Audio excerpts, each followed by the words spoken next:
Ruto beats retreat amid tax protests. That is what is on the front page of the Standard today. As you can see it here, a win and a hit. After 6 hours of intense talks with the Kenya Kwanza MPs, President Ruto pushed to a corner by rejection of the unpopular finance bill and chaotic protests, was forced to withdraw 18 punitive tax proposals but immediately introduced new ones while enhancing others. And you have a full coverage of this on page 2, 3, 4, 5 and 6 of the Standard today. So what changed? Let's see what changed. 16%, that is VAT on bread, that is removed. VAT on transportation of sugarcane removed. We have VAT on financial services, foreign exchange transactions removed. We have also no increase in mobile money transfer fees, that has been removed. Also, levies on housing fund and social health insurance to become income tax deductible. Eco levy to be levied on imported finished products only. No levy on locally manufactured sanitary towels, diapers, phones, computers, tires, and motorcycles. You have 2.5% motor vehicle tax. That was the circulation tax that has been removed. Farmers exempted from electronic invoicing through KRA's eTIMS platform. Businesses with a turnover of below 1 million shillings also exempted. We have excise duty on vegetable oil removed. Small businesses under 8 million shillings value exempted from registration of VAT. Excess duty imposed on imported eggs, onions and potatoes to protect local farmers. Also, we have excess duty on alcoholic beverages to be taxed on the basis of alcohol content. That is alcohol by volume. That is what has been removed so far. And also, on the sidebar, court services paralyzed as slain officials mourned. That is on page 8 of the Standard today. 20,000 intern teachers to be employed. The intern teachers will get employed beginning July after funds were provided to absorb them on permanent and pensionable terms. You have a story on page 9 of the Standard today. Euros, why Germany is in safe hands. That is on sport pages of the Standard today. Entrepreneurs magazine coming in handy for you as well, not up to standard. Why SMEs may be locked out of regional trade. You can follow the story inside the publication this morning. Let's see what the Daily Nation is holding for us. New phase of protest as Ruto backs down. Finance bill. State targets petroleum to fill tax hole. Azimio wants overhaul of controversial bill. And there is a rise of Gen Z. Their youthful looks, dressing and even their placards, they will trampled on the stereotype that protests belong to ragtag delinquents who have nothing else to do and who are often politicians' hirelings. And yesterday took to the streets in their hundreds armed with their smartphones to oppose new tax measures, which President Ruto and his ruling Kenya Kwanza Alliance MPs have just made concessions. You have a story on page 4, 5, 6, 7 and 8 of the publication today. And you can see how they came out in force yesterday. The Gen Z protesters on Nairobi's Wabera Street yesterday during the demonstrations against the Finance Bill 2024. The youngsters, mostly unarmed, engaged police in running battles for most of the day. And also you can see police arresting protesters along Kenyatta Avenue in Nairobi yesterday. Also, we can see them demonstrating along Moi Avenue, Nairobi yesterday. Police arrest a protester along Kimathi Street, Nairobi during the demos. That is a story that you can follow well laid out for you on page 4, 5, 6, 7 and 8 of the Daily Nation.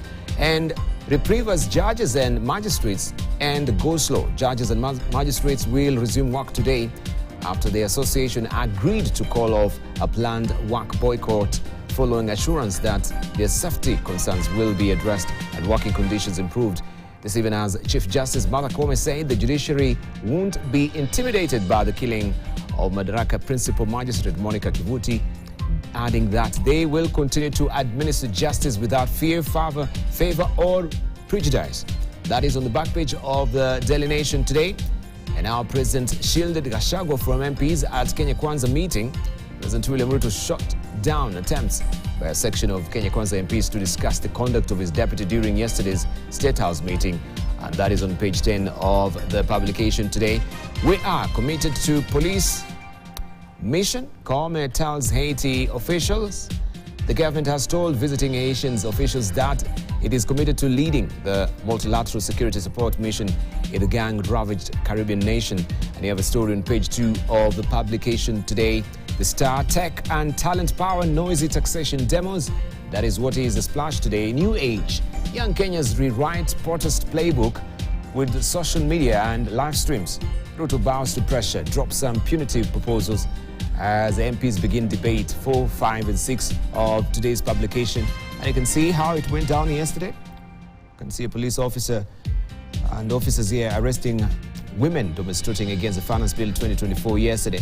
Protesters held placards as they demonstrated outside Parliament. Women were tear-gassed on Mwende Bingu Street in Nairobi. As you can see it yesterday, they were not left behind, joining the Gen Z as well. That is the Star. Please stop killing us. Judiciary pleads as slain Kivuti is mourned. And also, SH He or Shah tax to raise 148 billion shillings in 1 year. This is according to Health Ministry. And also Treasury yet to disburse 98 billion shillings to counties. That is the story that you can follow inside the Star as well. War on bad taxes. Budget. Over 200 people arrested and others injured, including a police officer, during protests against proposals in the Finance Bill. 3, 4, 5 and 6 of the People Daily today is where you can follow all that story, where it is well fleshed out for you. And you can see how money is manhandled there by a police officer. Parliament respected the views of Kenyans. This is what Ruto said. And you can follow the story on page 5 of the People Daily this morning. And also, tips for successful and happy marriage. This is what is on the front page of the People Daily today. Kome bans hearing of cases under 10s of insecurity. Follow the story on page 7 of the People Daily this morning. Let's see what we have on the front page of the Taifa Leo. Zakayo ashuka. Zakayo ashuka baada ya maandamano yaliyoongozwa na chipukizi maarufu kama Gen Z. Serikali yaondoa baadhi ya ushuru. And that is the story that you want to follow inside Taifa Leo today. And you can see a young man here, of course, holding placards yesterday to protest against the punitive Finance Bill 2024. Serikali ya Rais William Ruto yalegeza kamba kufuatia pressure kutoka kwa umma na kuondoa baadhi ya ushuru. Mashirika na wataalamu walitaja dhalimu katika mswada wa fedha. You can follow the story on page 2 of the publication today. Idara ya mahakama yaomboleza kifo cha hakimu mwandamizi. And this is a story that you want to follow on page 3 of Taifa Leo this morning. Let's move on and we see what we have on the front page of the People Daily.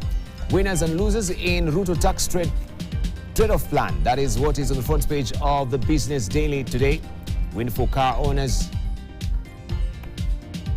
M-Pesa users, MSMEs, motorists, gamblers, importers lose.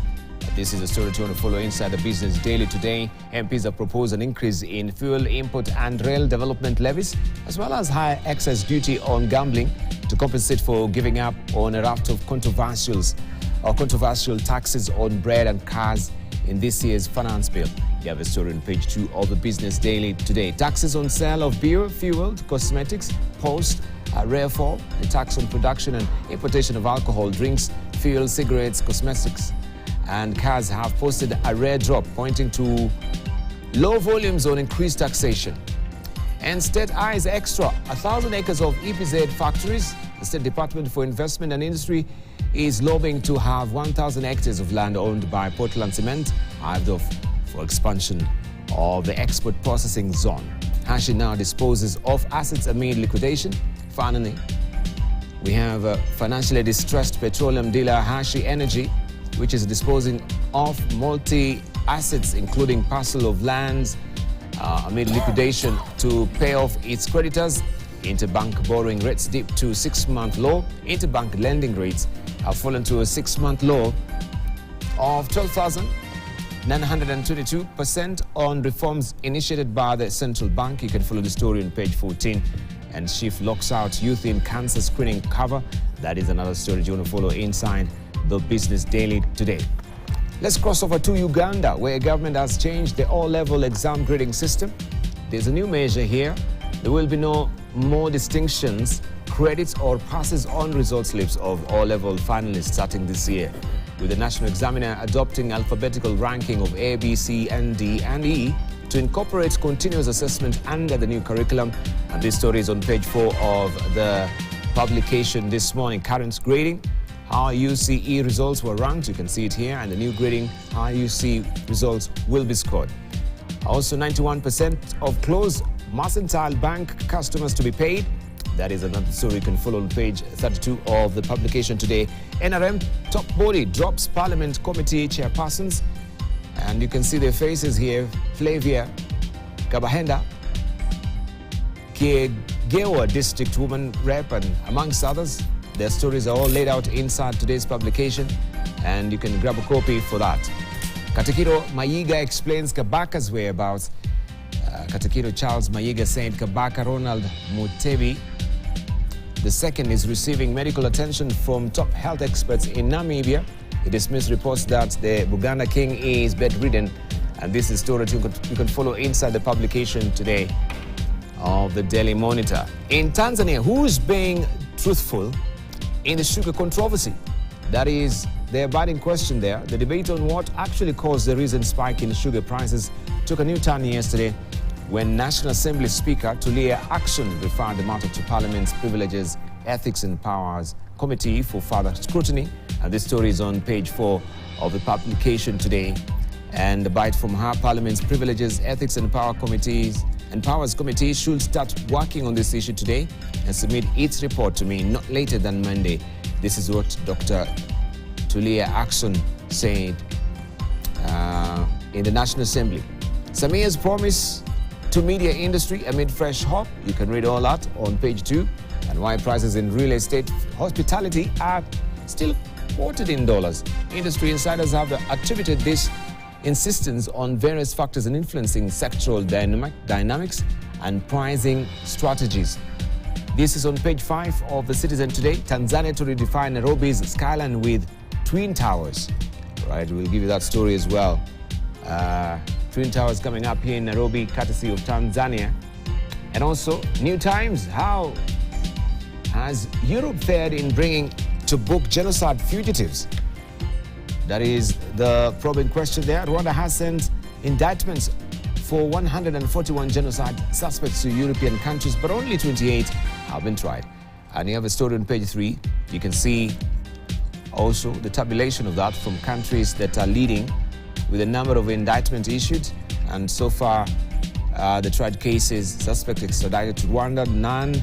Only we have Sweden extraditing 1, Denmark 2, and also Norway 1 and Germany 1. France has the largest number of indictment issued, and followed by Belgium and Finland, the last one. Right, that is a story that you can read inside the publication today of the New Times. The East Africa this week, how taxes and debt threaten East Africa growth. Finance ministers have presented expanded expenditure plans for 2024-2025, outlining physical measures that will cause more pain to households and struggling businesses. This story is on page 4 and 5 of the publication today. 31 billion shillings Kenya, 19.2 billion US dollars, I should say. That is Uganda. We have $18.9 billion, Tanzania, and $4.43 billion.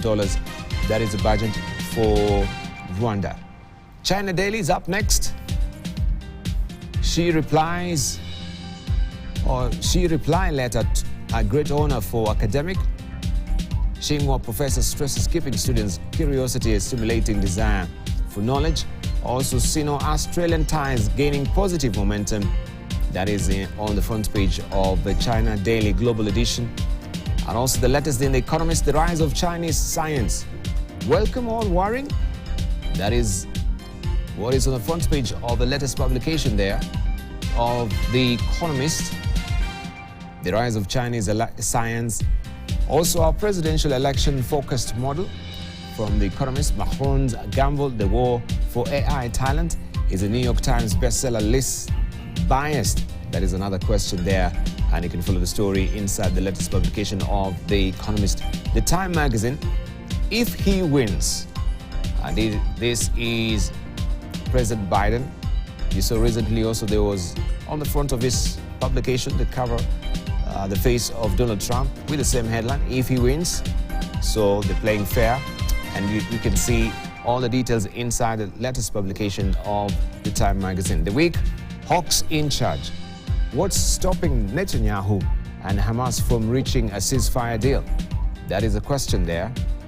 And hawks in charge, you can read all about it inside the publication this week. And you can see a caged dove there with an olive branch seeking all the ceasefire that everyone is questing for right now. And all washed up, Sunak's faltering campaign. That is the week, the UK edition, that is carrying this particular story. All right, let's buckle down to the cartoonists. And what will we do without our daily tonics of our cartoonist? How dare you peacefully protest over high taxes?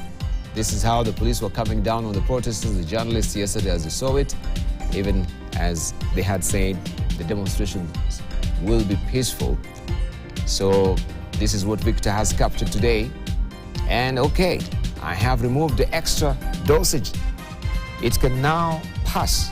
This is the finance bill. As you can see, Kenyans who will be actually swallowing this finance bill as it is.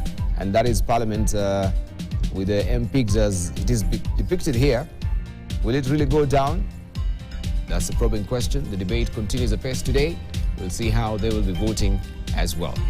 And he's been zipped up regarding this. Which side of bread is buttered for him? Finance Bill 2024-2025. And this is all about Raila Odinga and AU and the current state of play as far as our politics is concerned. All right, here's a pick-me-up for the day for you. Life is like a mirror. Smile at it and it smiles back at you. Life is like a mirror. Smile at it and it smiles back at you. Right, I wonder Farah if he has something to smile about, or Yusuf Hassan as well, who are joining us this morning. Peter Kagwanja has sent his regrets. He won't join us this morning. Got a call this morning that he had to go for an urgent meeting. We're joined by Professor Bashar Munene as well. Farah Mali, good morning, good to see you. Morning, good to see you. How are you? Thank you. Yeah, life is like a mirror. Yeah, you smile at it smiles back at you. You frown? It frowns back at you. That's it. You contort your face? You take it easy. You do what's possible, and and from there on, you leave it to fate. You leave it to the hands of the Almighty. You know what I mean? Yes. It's all predestined, we say in our faith. Yes. Nothing afflicts you that's not been predestined. Right. Whether it's good or bad. Yeah. So good to see you.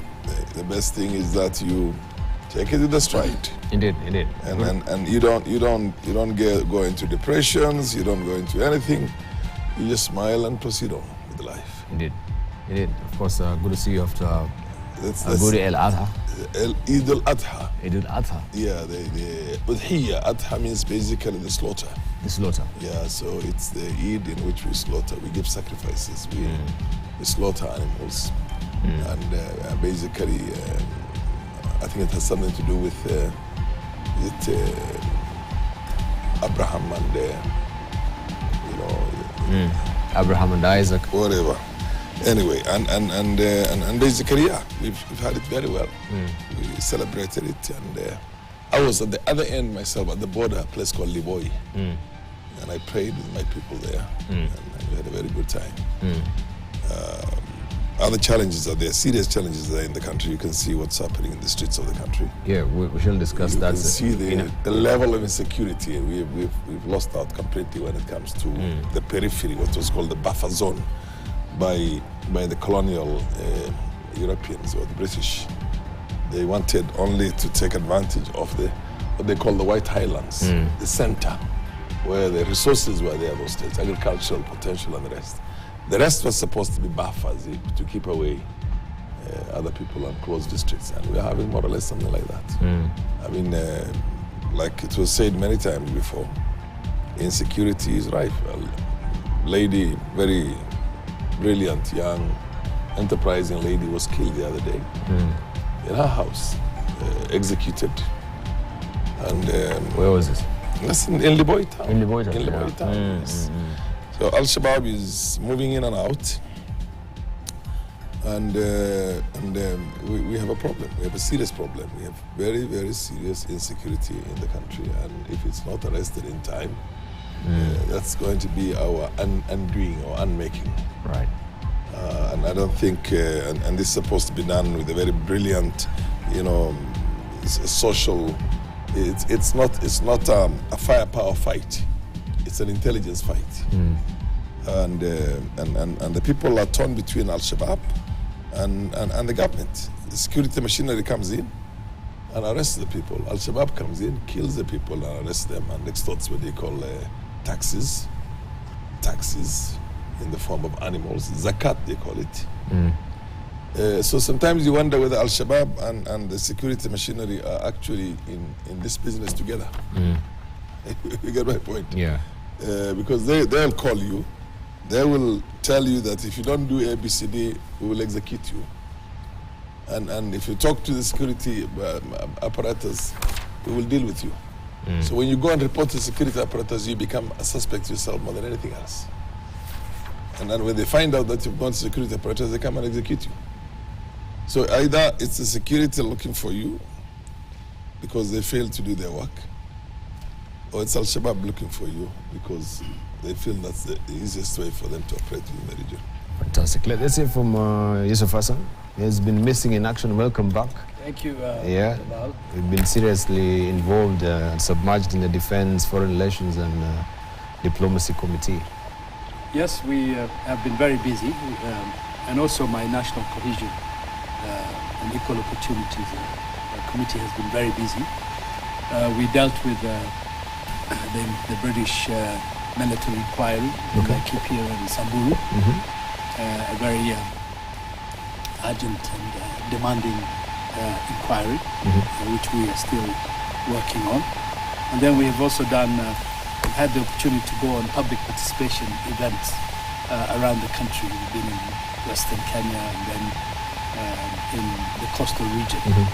And I think I found one of the most satisfying encounters for a parliamentarian like me from the capital city, I'm from the center, is to be able to go to the far-flung remote areas of our country, like Lamu, Kwale, and to be able to engage with people on legislative activities, and to hear their intake, their response and their contribution, because this is kind of a rare exercise.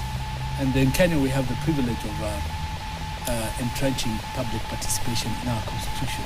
It's one of the few countries in the world where public participation is a must in terms of developing any legislation or any policy as such.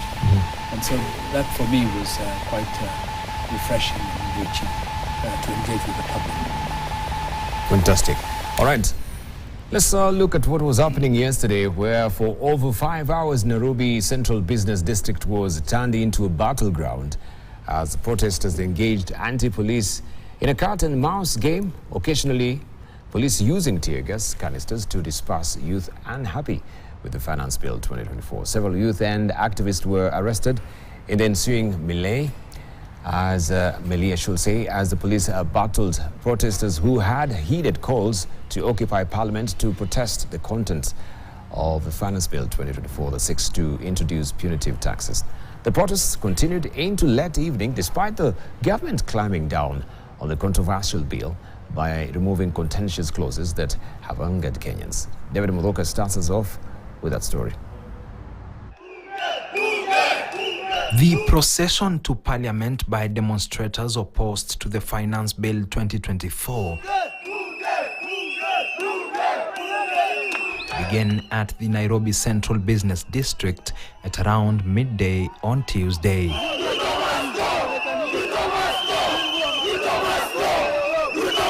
Chants of Ruto must go rent the air as groups of demonstrators who mainly belong to Generation Z painted the city black with their outfits and waved placards with various messages against the Finance Bill 2024. Their peaceful journey was, however, short-lived by tear gas canisters that were thrown at them by anti-riot police officers who were on patrol since 5 a.m. to ensure no protests were held in the city on Tuesday. The city under the sun soon turned into a city engulfed by white smoke as everyone scampered to safety. Those with legs that could not carry them fast enough were not lucky. Police officers in both uniform and plainclothes apprehended them before hurriedly and carelessly bundling them into waiting police lorries and pickups. Journalists were not lucky either. At some point, the KTN news crew, myself included, were forced to wash our faces to avoid choking from tear gas. The NTV crew was also hard hit, with journalist Brian Mushiri forced to carry his colleague with his bare hands in search of medical attention. They are firing rubber bullets, they are shooting tear gas canisters, they are hurting people. And yet people, us youth, we are not deterred. At the same time, we are not going to stand and take it anymore because this has been done to us for too long. We have suffered and we are tired of being under the boot. If the budget is pro-people, why are we seeing a town, a capital city that looks like a battle zone with armored vehicles and police and grenades? Why is it a budget for the people? If it is for the people would be on the street dancing right now. The police had a hard time keeping the surging demonstrators at bay, who their mission was to reach Parliament. The thousands of demonstrators ranged from young protesters to activists to civil society groups, as well as leaders opposing the Finance Bill 2024, such as former Member of Parliament Alfred Keter. Some of the protesters arrested could spend the night behind bars at the Central and Kamukunji police stations, but the fear of being locked up for at least a night, and some for their first time ever, did not stop them from recording themselves singing anti-President William Ruto songs. We are the new Raila, we are the new James Orengo. Yes. Umeona hata wengi ni majenzis wamesema sisi hii kitu inatutishia sana. So acha sisi tuamke, tuingie streets, to say no to the finance bill. And we are warning the government, if this is going to go on, we'll be here every time. We reject everything. All day, businesses in the CBD remained under lock and key as most streets in the city turned into battlegrounds, pitting police officers against demonstrators. The thousands of Kenyans who took to various streets in the Nairobi Central Business District braved running battles and tear gas smoke as well as canisters to pass just one simple message that the Finance Bill 2024 must not be implemented. David Muthoka, KTN News, Nairobi. President William Ruto has bowed to pressure from disgruntled taxpayers against the punitive taxes as proposed in the Finance Bill 2024. After an uproar, President Ruto convened a parliamentary group meeting for the ruling coalition Kenya Kwanza, where changes to the Finance Bill 2024 were announced by the Finance Committee Chairperson Kimani Kuria. According to the Finance Committee, the changes followed public participation of a controversial bill. Jeff Kiroi reports on the proposed changes that would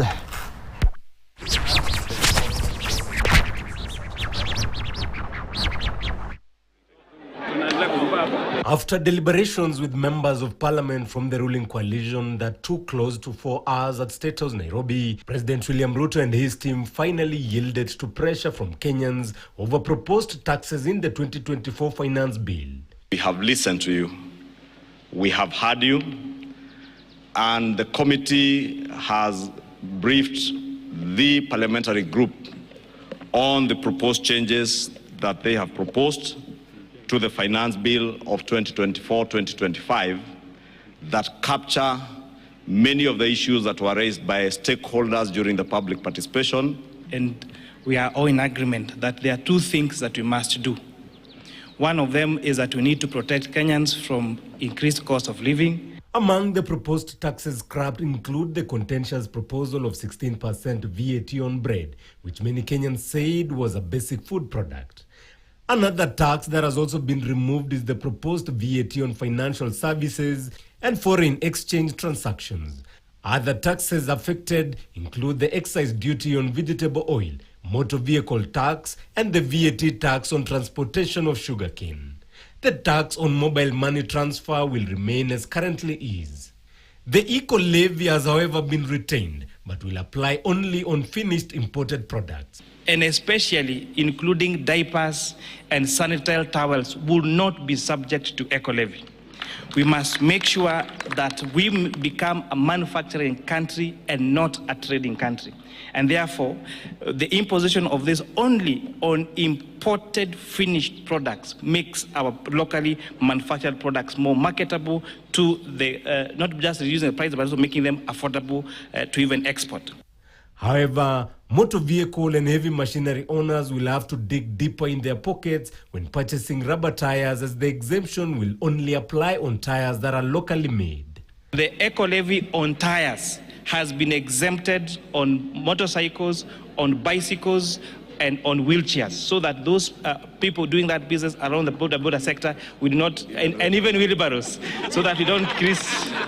So there is no worry, there is not going to be increase in the price of wheelbarrow or motorcycles or tuk-tuks or bicycles. The housing levy and the social health insurance in the bill will no longer attract income tax. The housing levy has been proposed together with the Social Health Insurance Fund, the National Social Security Fund, and now the housing levy to be tax deductible. And that will ensure that what will be subjected to pay as you earn will be an amount less than what was there before. And therefore, more disposable income will be going to many employed Kenyans. The government has in the bill also moved to calm the storm in education sector over failure by government to employ junior secondary teachers on permanent and pensionable terms.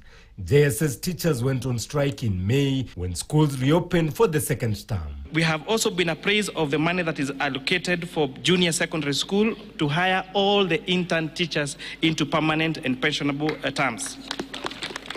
And the number there is actually 46,000 shillings, 46,000 junior secondary school teachers, in addition to recruit an additional 20,000. The amended Finance Bill 2024 was today tabled in the National Assembly and is set to come up for debate beginning Wednesday. Jeff Kirui, KTN News. And after push and pull over the Finance Bill 2024 that saw Kenyans go to the streets, Kenyans finally managed to corner the government into submission. This despite hard stance taken by top leaders in the ruling coalition, Kenya Kwanza, who had vowed that the controversial bill will be passed as is. During public participation, on the bill, many Kenyans came out to oppose it on grounds that they were overburdened by taxes. And as Grace Nganga now reports, President William Ruto was among leaders who had to change their mind and give in to pressure from Kenyans.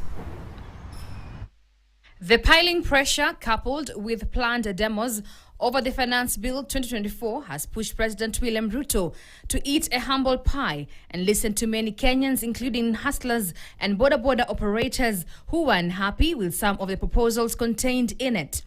From his hard stance insisting that taxation was crucial in running the government affairs, the president will now have to do away with some of the contentious clauses. That is how you build a country, my friends. You don't build a country because of debts.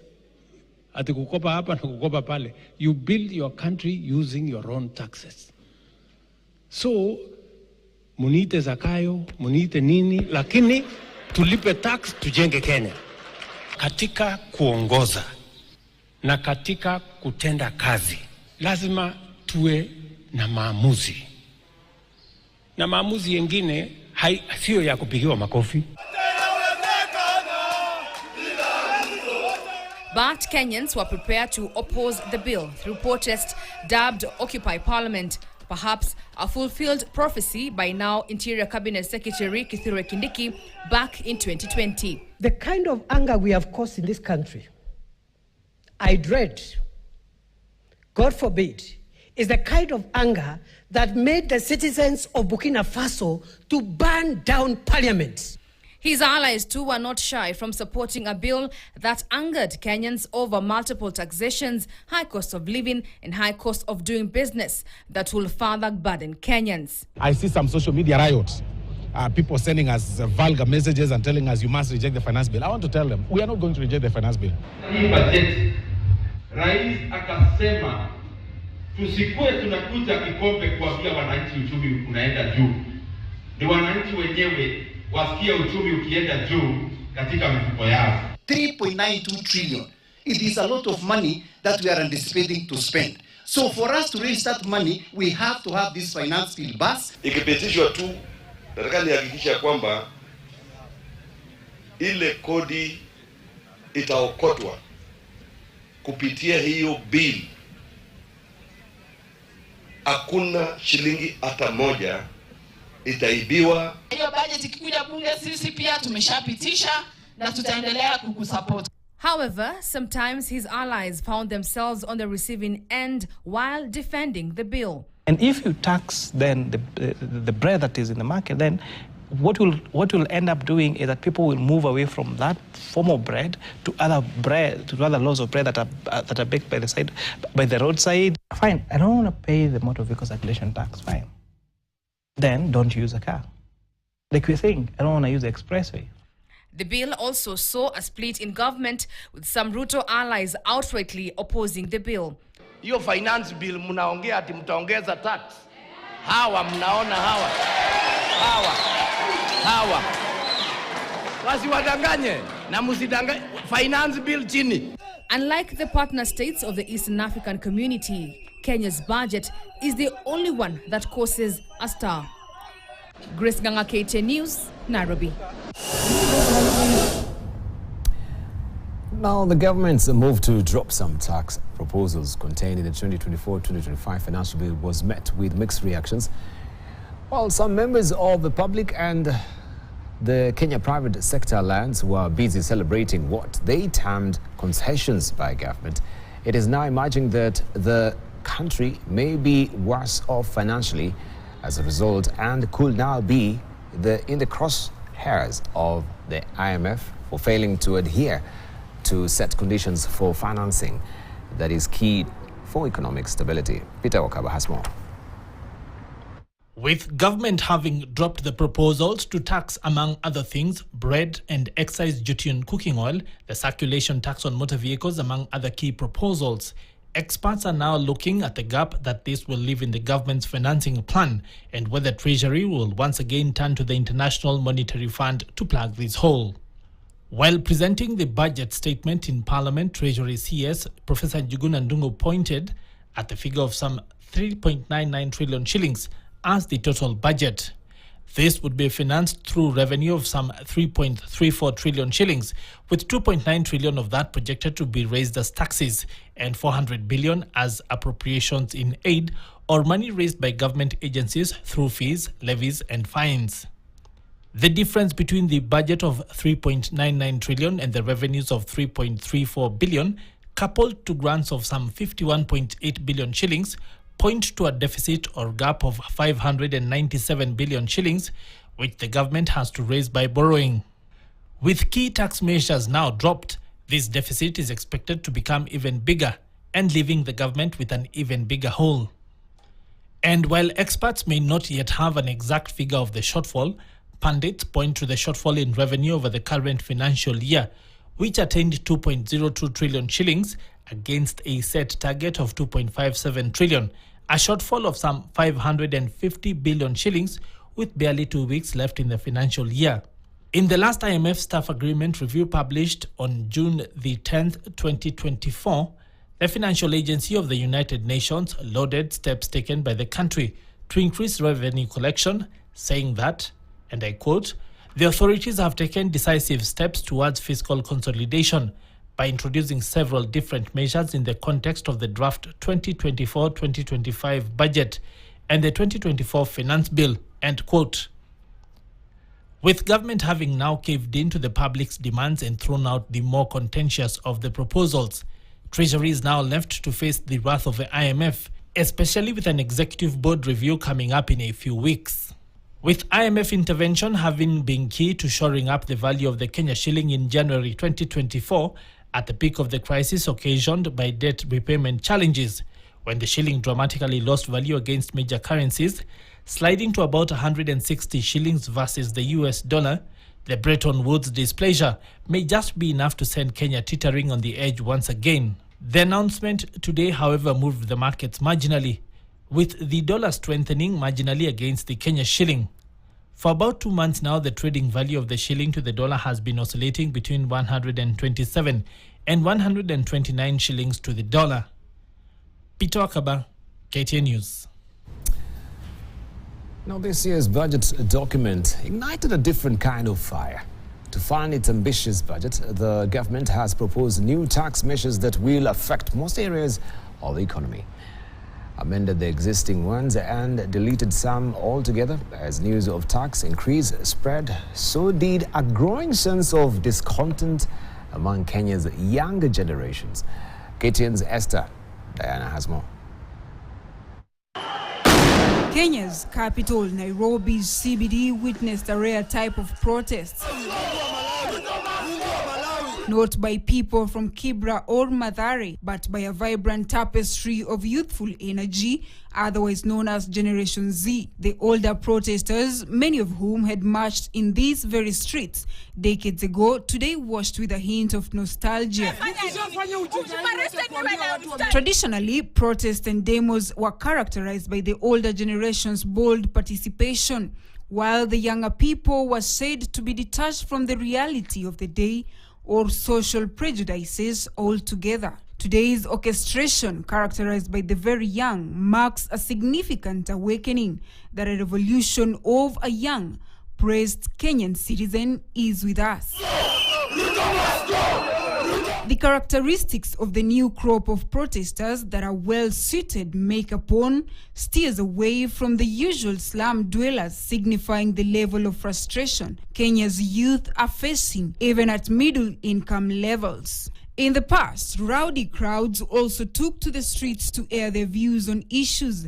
In defiance, today, the young crop of demonstrators, assumedly millennials and Gen Zs, were more dignified.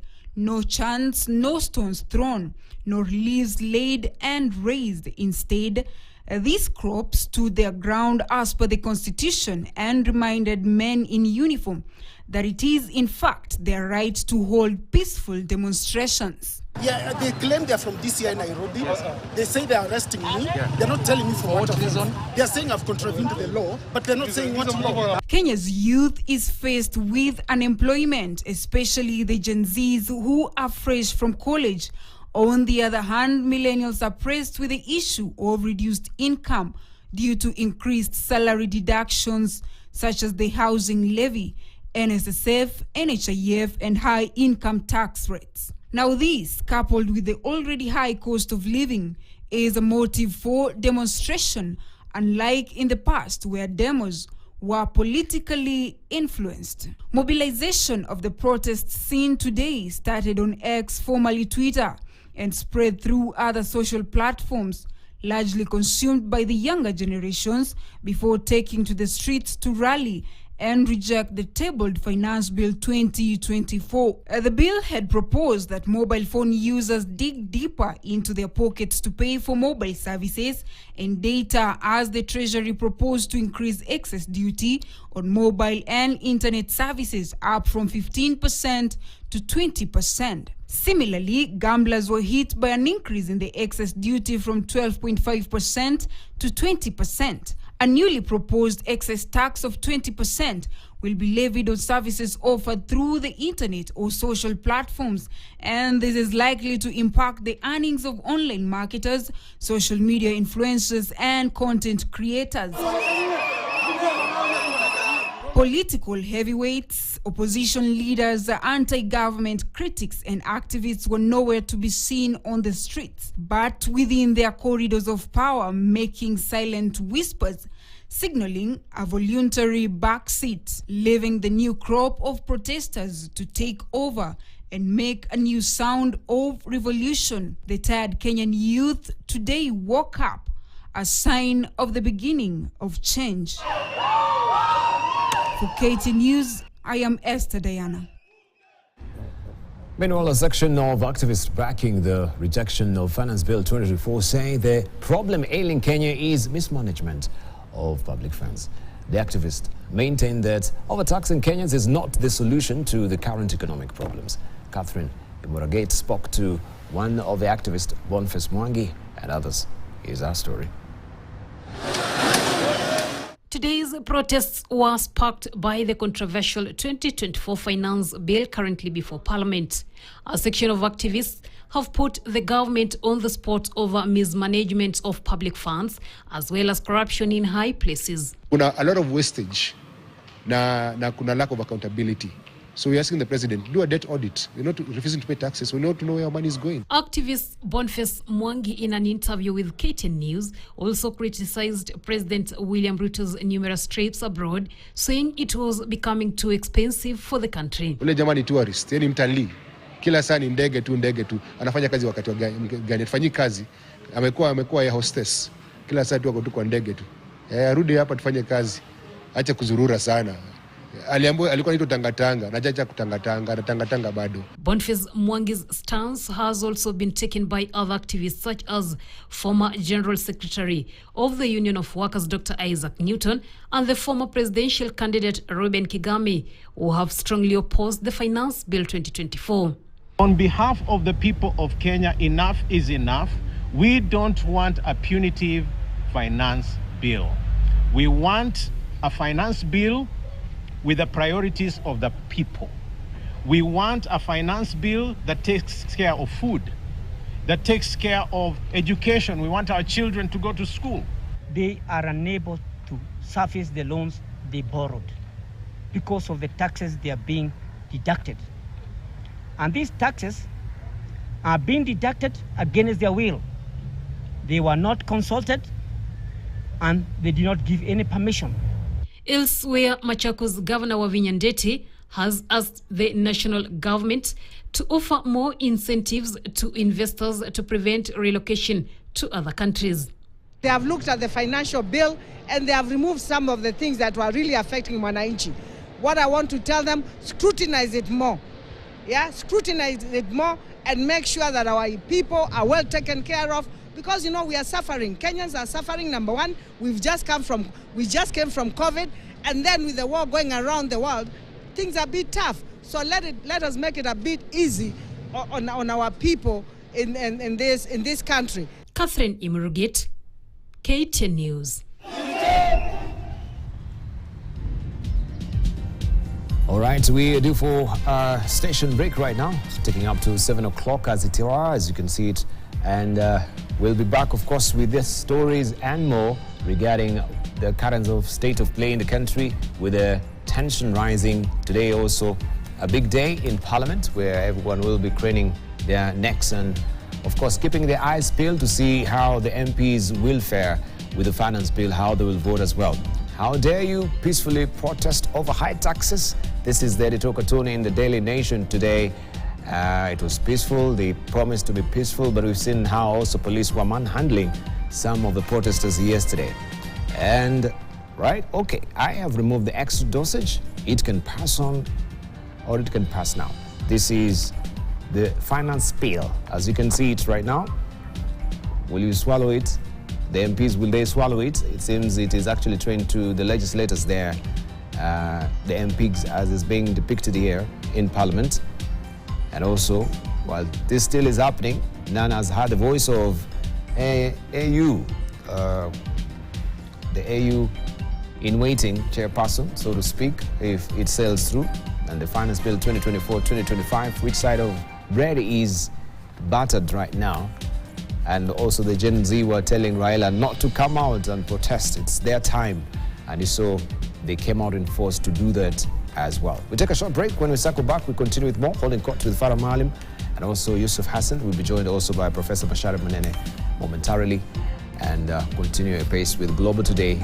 Look at these issues and what is happening around us as well in the region.